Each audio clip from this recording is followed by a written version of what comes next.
August 14, 1971.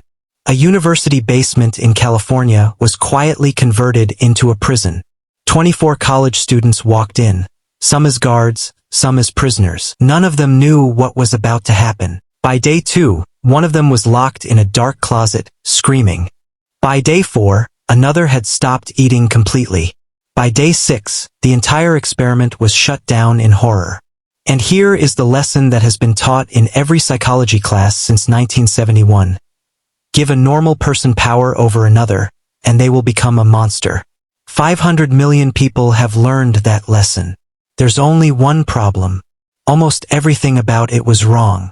In the summer of 1971, Stanford psychology professor Philip Zimbardo placed a small classified ad in a local California newspaper. It said, "Male college students needed for a psychological study of prison life, $15 per day, beginning August 14th. 75 men responded. Zimbardo chose 24, the most psychologically stable of the group. He divided them randomly, 9 guards, 9 prisoners, 6 backups. This wasn't just a university research project. It was funded by the United States Navy, who wanted to understand why violence kept erupting in their military prisons. The basement of Stanford Psychology Building became Stanford County Prison, 3 cells, 6 feet wide, 9 feet long, 3 prisoners each. A small utility closet at the end of the hallway became solitary confinement. They called it the hole. Guards wore uniforms and mirrored sunglasses so prisoners couldn't see their eyes. They carried wooden batons at all times. Prisoners were arrested at their actual homes. Real police cars, real handcuffs, confused neighbors watching from doorways. They were stripped, deloused, given a numbered smock, and an ankle chain that made a sound with every single step. Day 1 was almost completely uneventful.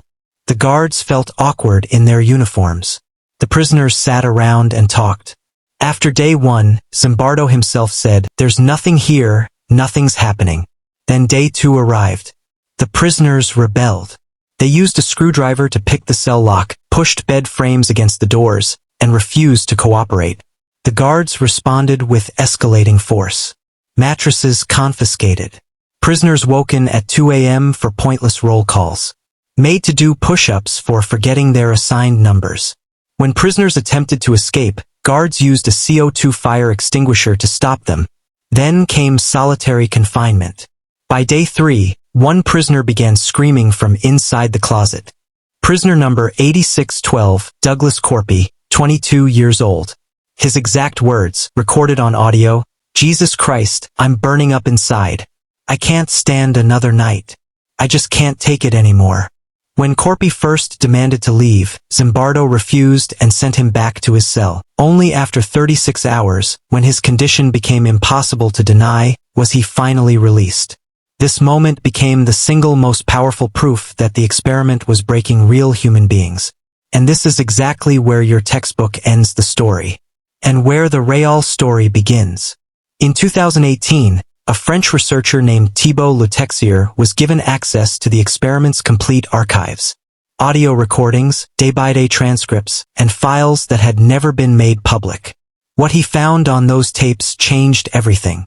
On one recording, a graduate student named David Jaffe, playing the role of prison warden, is heard reprimanding a guard for being too kind to prisoners. On another recording, Zimbardo himself tells the guards exactly what he wants, not what to observe but what to create. He says, "I want to study mob behavior, violence, loss of identity, feelings of anonymity. Those are not scientific observations. Those are instructions." The guards were not left alone to naturally become cruel. They were being directed. Now meet the most feared guard in the experiment. Prisoners called him John Wayne. His real name was Dave Eshelman. He invented new cruelties every single shift. He threw prisoners into solitary confinement for almost any reason. And here is what they never put in the textbook. Eshelman was a theater student. He had studied acting all through high school and college. He invented a fake Southern accent, borrowed from a prison warden character in the 1967 film Cool Hand Luke. In his own words decades later, "I took it as an improv exercise. I wanted to do it better than anybody else by creating this despicable guard persona." He wasn't corrupted by power. He was performing for the audience.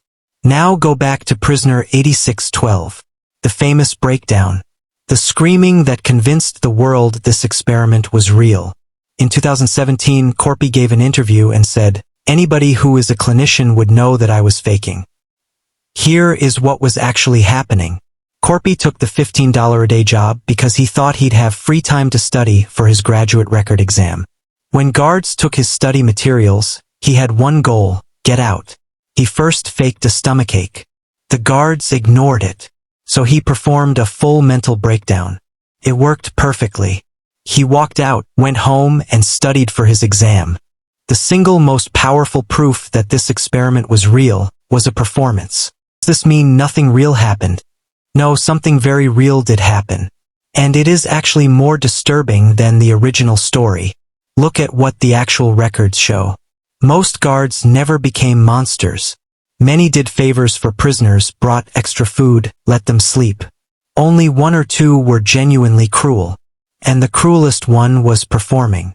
What this experiment actually reveals is this: people will perform any role they are assigned, as long as someone in authority approves. That is not the power of the situation.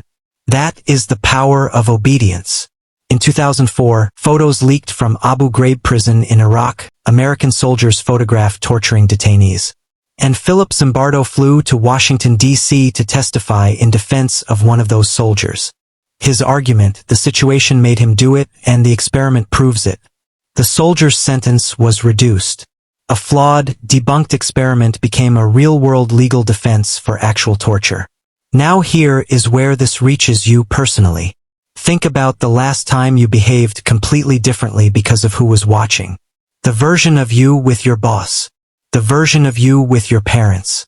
The version of you online, playing the character your audience expects. You were not corrupted by the situation. You were performing for the audience. Just like Eshelman. Just like Corpy.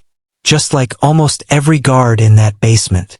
And most of us, like the guards who stayed silent, never stopped to ask one simple question: is this actually me?